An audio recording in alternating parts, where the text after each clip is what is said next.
नमस्कार दोस्तों, आज वडोदरा के भव्य बीसीएस स्टेडियम कोटाम्बी के मैदान पर भारत और न्यूजीलैंड के बीच साल 2026 की वनडे सीरीज का पहला मुकाबला शुरू हुआ, जहां भारतीय कप्तान शुभमन गिल ने टॉस जीतकर न्यूजीलैंड को पहले बल्लेबाजी के लिए आमंत्रित करने का साहसी निर्णय लिया।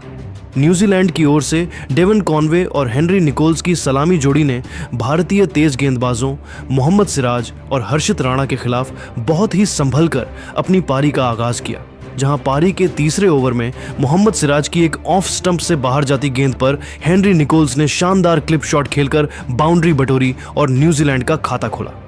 इसके बाद चौथे ओवर में हर्षित राणा की एक डीली हाफ वॉली गेंद पर डेवन कॉनवे ने अपने ट्रेडमार्क अंदाज में सीधे बल्ले से पंच मारते हुए चौका जड़ा, जिससे न्यूजीलैंड के इरादे साफ नजर आने लगे थे। वडोदरा के बीसीएस स्टेडियम कोटाम्बी की उस ताजा पिच पर न्यूजीलैंड के सलामी बल्लेबाजों ने भारतीय आक्रमण के खिलाफ अपनी पकड़ मजबूत करनी शुरू कर दी थी, जहां पांचवें ओवर में मोहम्मद सिराज ने एक बार फिर डेवन कॉनवे को हाथ खोलने का मौका दिया और कॉनवे ने गेंद की चौड़ाई का फायदा उठाते हुए उसे कवर की दिशा में बड़ी नजाकत से ड्राइव किया, जिससे न्यूजीलैंड को एक शानदार चौका मिला और उन्होंने रनों की गति को तेजी से आगे बढ़ाना शुरू किया।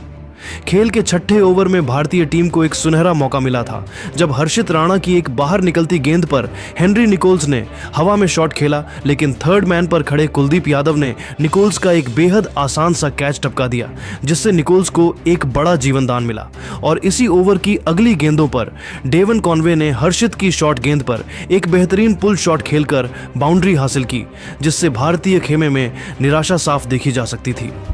सातवें ओवर में मोहम्मद सिराज ने अपनी रणनीति बदलते हुए एक स्लोअर गेंद फेंकी, लेकिन कॉनवे आज गजब की लय में थे और उन्होंने फिर से एक नजाकत भरा शॉट खेलकर गेंद को कवर के बाईं ओर से बाउंड्री के पार पहुंचाया, जिससे न्यूजीलैंड का आत्मविश्वास सातवें आसमान पर पहुंच गया।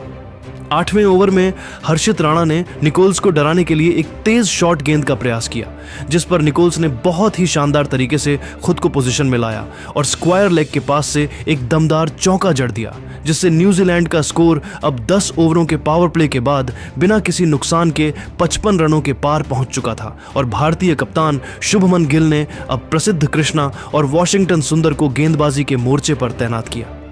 11वें ओवर में प्रसिद्ध कृष्णा की एक तेज गेंद पर निकोल्स ने अपनी क्लास दिखाते हुए एक और कलात्मक चौका जड़ा और इसके तुरंत बाद 13वें ओवर में जब वॉशिंगटन सुंदर अपनी टर्न होती गेंदों से बल्लेबाजों को परेशान करने की कोशिश कर रहे थे, तब निकोल्स ने एक बहुत ही नियंत्रित स्वीप शॉट खेला और बैकवर्ड स्क्वायर लेग के पास से बाउंड्री बटोर कर दबाव को स्पिनरों पर स्थानांतरित कर दिया। 14वें ओवर में प्रसिद्ध कृष्णा ने एक बार फिर आक्रामक रुख अपनाते हुए निकोल्स को शॉर्ट गेंद फेंकी, जिस पर निकोल्स ने किया और वहां मौजूद मोहम्मद सिराज की बेहतरीन फील्डिंग और डाइव के बावजूद अंपायर ने इसे चौका करार दिया, क्योंकि स्लाइड करते समय सिराज का हाथ बाउंड्री लाइन को छू गया था। 15वें ओवर में जादुई चाइनामैन कुलदीप यादव खुद गेंदबाजी करने आए, लेकिन निकोल्स ने उनकी दूसरी ही गेंद पर अपनी तकनीक का मुजाहिरा पेश किया और एक बेहतरीन रिवर्स स्वीप खेलकर गेंद को बैकवर्ड पॉइंट के दाईं ओर से बाउंड्री के पार पहुंचा दिया, जिससे अब मैच पूरी तरह से न्यूजीलैंड के पक्ष में झुकता हुआ दिखाई दे रहा था। 19वें ओवर में जब कुलदीप यादव ने एक फ्लाइटेड गेंद फेंकी तो डेवन कॉनवे ने घुटने टेक कर एक गगनचुंबी और विशाल छक्का जड़ा, जो डीप स्क्वायर लेग पर खड़े वॉशिंगटन सुंदर के सिर के काफी ऊपर से निकलकर दर्शकों के बीच गिरा, जिससे भारतीय कप्तान के चेहरे पर चिंता की लकीरें गहरी हो गईं। खेल के 20वें ओवर में हेनरी निकोल्स ने वॉशिंगटन सुंदर की एक सीधी गेंद को लॉन्ग ऑफ की दिशा में हल्के हाथों से पंच करके एक सिंगल चुराया और वडोदरा की इस धरती पर अपना एक बहुत ही जुझारू और महत्वपूर्ण अर्धशतक पूरा किया। जबकि इसी ओवर की अंतिम गेंद पर डेवन कॉनवे ने सुंदर के खिलाफ अपने कदमों का जादू इस्तेमाल किया और एक्स्ट्रा कवर के ऊपर से एक दर्शनीय व मनमोहक चौका जड़कर अपना भी शानदार अर्धशतक पूरा किया, जिससे न्यूजीलैंड का स्कोर 21 ओवरों में बिना किसी नुकसान के 120 रनों के पार हो चुका था। ऐसा लग रहा था कि यह सलामी जोड़ी आज भारत के लिए एक बहुत बड़ी मुसीबत और सिरदर्द बन जाएगी, लेकिन तभी कप्तान गिल ने एक रणनीतिक बदलाव करते हुए हर्षित राणा को दोबारा गेंदबाजी के मोर्चे पर लगाया, जिन्होंने आते ही मैच का पासा पलट दिया।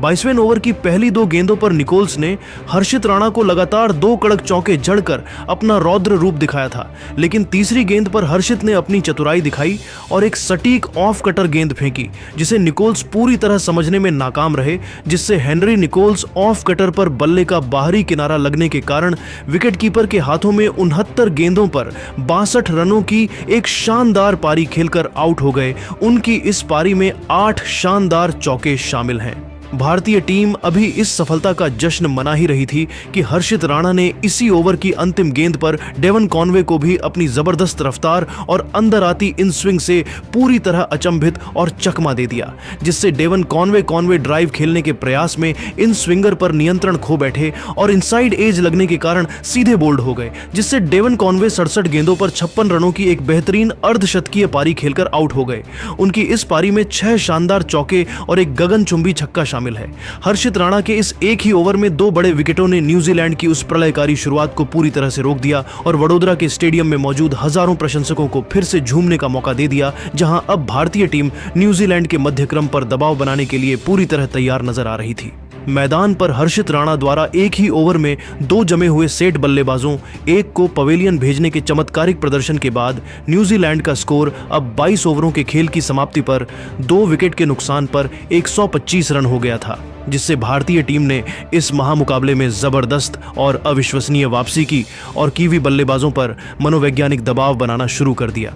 न्यूजीलैंड की टीम, जो कुछ समय पहले तक 350 रनों के विशाल स्कोर की ओर अग्रसर दिख रही थी, वह अब अचानक बैकफुट पर आ चुकी थी, क्योंकि उनके दोनों सलामी बल्लेबाज जो पिच के मिजाज को समझ चुके थे, वह अब डगआउट में लौट चुके थे। क्रीज पर अब विल यंग और न्यूजीलैंड के सबसे अनुभवी फिनिशर डेरिल मिचेल की बिल्कुल नई जोड़ी मौजूद थी, जिन्होंने भारतीय स्पिनरों रविंद्र जडेजा और कुलदीप यादव की फिरकी और तेजी से घूमती गेंदों के खिलाफ बहुत ही सावधानी, सूझबूझ और रक्षात्मक रवैये के साथ बल्लेबाजी करना शुरू किया, क्योंकि वे जानते थे कि एक और विकेट न्यूजीलैंड की पारी को पूरी तरह संकट में डाल सकता था।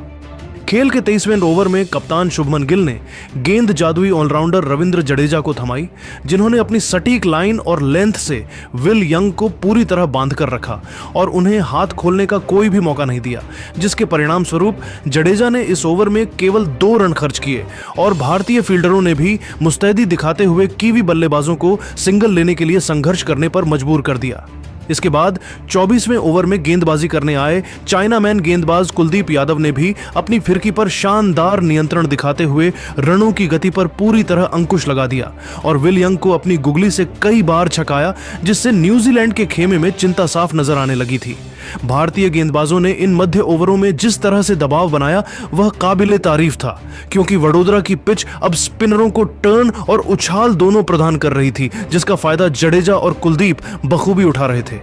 25वें ओवर के खत्म होने तक न्यूजीलैंड की टीम ने 2 विकेट के नुकसान पर 133 रन बना लिए थे, जहां विल यंग 11 गेंदों पर 8 रन बनाकर क्रीज पर अपनी आंखें जमाने की कोशिश कर रहे थे और वह 8 रन पर नाबाद थे, जबकि उनके साथ दूसरे छोर पर डेरिल मिचेल बहुत ही संभलकर खेलते हुए 3 गेंदों पर 4 रन बनाकर नाबाद थे। भारतीय गेंदबाजों ने पिछले कुछ ओवरों में जिस तरह से न्यूजीलैंड के दोनों सेट सलामी बल्लेबाजों को एक ही अंतराल में पवेलियन भेजा था, उसने न्यूजीलैंड के एक बहुत बड़े और प्रलयकारी स्कोर बनाने की योजना को थोड़ा धीमा और बाधित कर दिया था। लेकिन भारतीय टीम ये अच्छी तरह जानती थी कि अभी भी क्रीज पर मिचेल जैसे महाविनाशकारी और विस्फोटक बल्लेबाज मौजूद थे, जो किसी भी समय अपनी पावर हिटिंग से रनों की रफ्तार को बढ़ा सकते थे और गियर बदलकर भारतीय आक्रमण को दोबारा दबाव में ला सकते थे।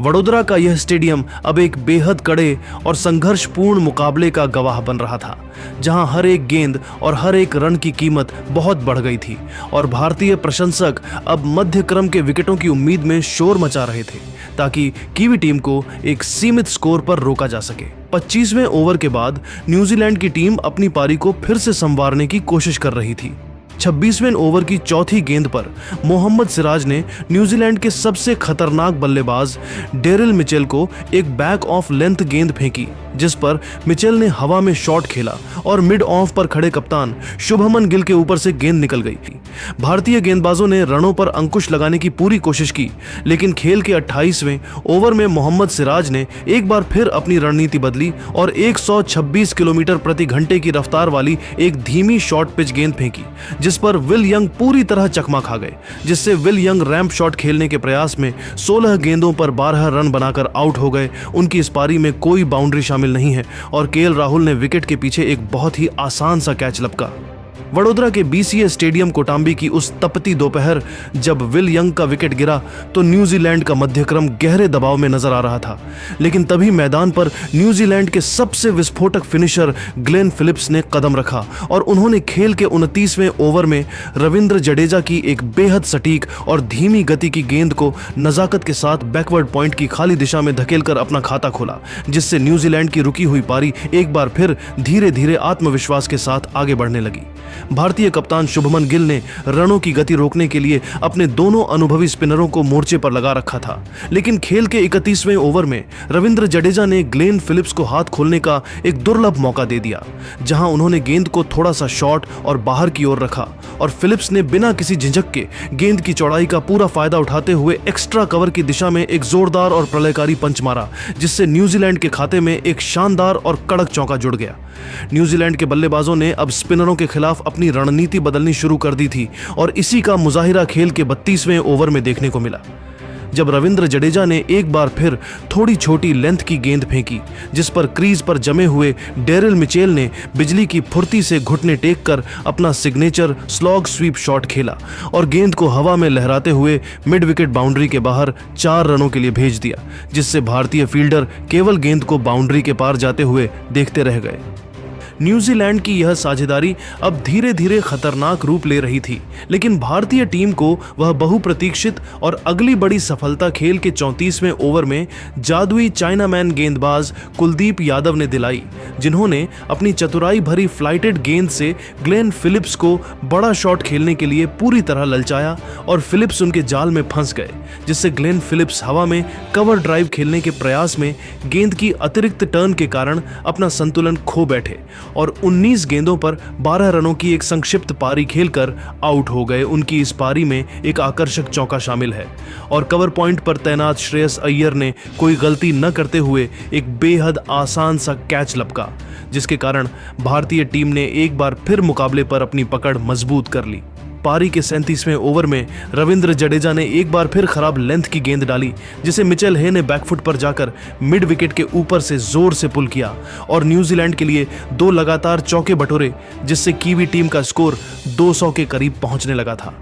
लेकिन खेल के 38वें ओवर में प्रसिद्ध कृष्णा ने एक बार फिर गेंदबाजी के मोर्चे पर वापसी की और उन्होंने एक ऐसी आग उगलती इन स्विंगर गेंद फेंकी जिसने मिचेल हे को पूरी तरह अचंभित कर दिया, जिससे मिचेल हे डिफेंस करने के प्रयास में 13 गेंदों पर 18 रन बनाकर आउट हो गए। उनकी इस संक्षिप्त पारी में 2 चौके शामिल हैं और गेंद उनके डिफेंस को चीरते हुए सीधे मिडिल स्टंप के ऊपरी हिस्से से जा टकराई। इसी ओवर की अंतिम गेंद पर डेरिल मिचेल ने 1 रन लेकर न्यूजीलैंड के 200 रन पूरे किए और भारतीय कप्तान शुभमन गिल अब डेथ ओवरों के लिए अपनी फील्डिंग सजाने लगे थे। 39वें ओवर में रविंद्र जडेजा ने एक बार फिर मिचेल को ललचाया, लेकिन मिचेल ने मिड विकेट की दिशा में एक और जोरदार चौका जड़कर अपने इरादे साफ कर दिए कि वह रुकने वाले नहीं हैं। 40वें ओवर के अंत तक न्यूजीलैंड की टीम ने 5 विकेट के नुकसान पर 212 रन बना लिए थे, जहां डेरिल मिचेल 47 गेंदों पर 41 रन बनाकर बहुत ही सूझबूझ से बल्लेबाजी कर रहे थे और उनके साथ कप्तान माइकल ब्रेसवेल 9 गेंदों पर 6 रन बनाकर नाबाद थे। न्यूजीलैंड ने पारी के अंतिम 10 ओवरों में रनों की गति बढ़ाने के लिए अपना पूरा जोर लगा दिया। खेल के 41वें ओवर में जादुई चाइनामैन कुलदीप यादव ने अपनी फिरकी से डेरिल मिचेल को ललचाया, लेकिन मिचेल ने अपना पैर आगे निकालकर एक गगनचुंबी छक्का जड़ा और इसी ओवर में एक फुर्तीला सिंगल लेकर अपना एक शानदार अर्धशतक पूरा एक किया, जिससे न्यूजीलैंड की टीम एक बड़े स्कोर की ओर बढ़ने लगी। इसके बाद 43वें ओवर में हर्षित राणा ने न्यूजीलैंड के कप्तान माइकल ब्रेसवेल को एक सटीक यॉर्कर डाली, जिस पर ब्रेसवेल ने लॉन्ग ऑन की दिशा में शॉट खेलकर दूसरा रन लेने का जोखिम उठाया, लेकिन बाउंड्री से दौड़कर आए श्रेयस अय्यर ने बिजली की फुर्ती दिखाते हुए सीधे थ्रो से स्टंप्स बिखेर दिए, जिससे माइकल ब्रेसवेल रन आउट होने के कारण 18 गेंदों पर 16 रन बनाकर आउट हो गए। उनकी इस पारी में एक चौका शामिल है। न्यूजीलैंड को इसी ओवर के बाद एक और बड़ा झटका लगा जब 44वें ओवर में गेंदबाजी करने आए मोहम्मद सिराज ने जाक फॉल्क्स को अपनी गति से चकमा दिया, जिससे जाक फॉल्क्स डिफेंस करने के प्रयास में 2 गेंदों पर 1 रन बनाकर आउट हो गए और गेंद उनके बल्ले का किनारा लेकर सीधे ऑफ स्टंप से जा टकराई। पारी के 46वें ओवर में मोहम्मद सिराज ने एक बार फिर यॉर्कर डालने की कोशिश की, लेकिन गेंद स्लॉट में गिरी और डेरिल मिचेल ने अपनी प्रचंड शक्ति का प्रदर्शन करते हुए 88 मीटर लंबा विशाल छक्का लॉन्ग ऑन के ऊपर से जड़ दिया, जिससे दर्शकों में उत्साह बढ़ गया। खेल के 47वें ओवर में हर्षित राणा ने क्रिस्टियन क्लार्क को एक धीमी गेंद फेंकी, जिस पर क्लार्क ने बड़ी ही चतुराई से बैककट खेलकर बाउंड्री बटोरी और न्यूजीलैंड के स्कोर को 250 के पार पहुंचाया। इसके बाद 48वें ओवर में प्रसिद्ध कृष्णा गेंदबाजी करने आए और डेरिल मिचेल ने उन पर पूरी तरह धावा बोल दिया, जहां उन्होंने पहली गेंद पर स्कूप शॉट के जरिए चौका जड़ा और अगली गेंद पर एक शानदार छक्का लगाकर भारतीय खेमे में खलबली मचा दी। लेकिन प्रसिद्ध कृष्णा ने इसी ओवर की चौथी गेंद पर जबरदस्त वापसी की और एक सटीक फुल लेंथ गेंद डाली, जिसे मिचेल पूरी तरह मिस कर गए, जिससे डेरिल मिचेल एलबीडब्ल्यू होने के कारण 71 गेंदों पर 84 रनों की एक आतिशी पारी खेलकर आउट हो गए। उनकी इस पारी में 5 चौके और 3 छक्के शामिल हैं।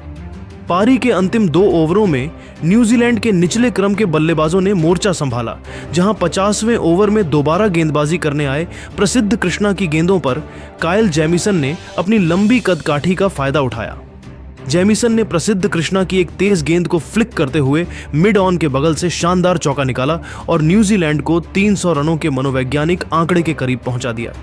इसी ओवर की चौथी गेंद पर क्रिस्टियन क्लार्क ने प्रसिद्ध की फुल लेंथ गेंद पर बाहरी किनारा लगाया और गेंद बाउंड्री के बाहर 4 रनों के लिए चली गई, जिससे न्यूजीलैंड ने निर्धारित 50 ओवरों के खेल के बाद 8 विकेट के नुकसान पर 300 रनों का एक बेहद चुनौतीपूर्ण और सम्मानजनक स्कोर बोर्ड पर टांग दिया। न्यूजीलैंड की ओर से क्रिस्टियन क्लार्क 17 गेंदों पर 24 रन बनाकर नाबाद रहे और उनके साथ काइल जेमिसन 8 गेंदों पर 8 रन बनाकर नाबाद थे, जिन्होंने अंतिम क्षणों में कुछ महत्वपूर्ण रन जोड़कर भारतीय गेंदबाजों के सामने एक बड़ी चुनौती पेश कर दी। भारत की ओर से हर्षित राणा ने 10 ओवरों में 65 रन देकर 2 विकेट लिए, जबकि प्रसिद्ध कृष्णा ने 9 ओवरों में 60 रन खर्च करके 2 महत्वपूर्ण सफलताएं हासिल की और अब वडोदरा के इस मैदान पर 301 रनों के लक्ष्य का पीछा करना भारतीय बल्लेबाजों के लिए एक कठिन परीक्षा होने वाली थी।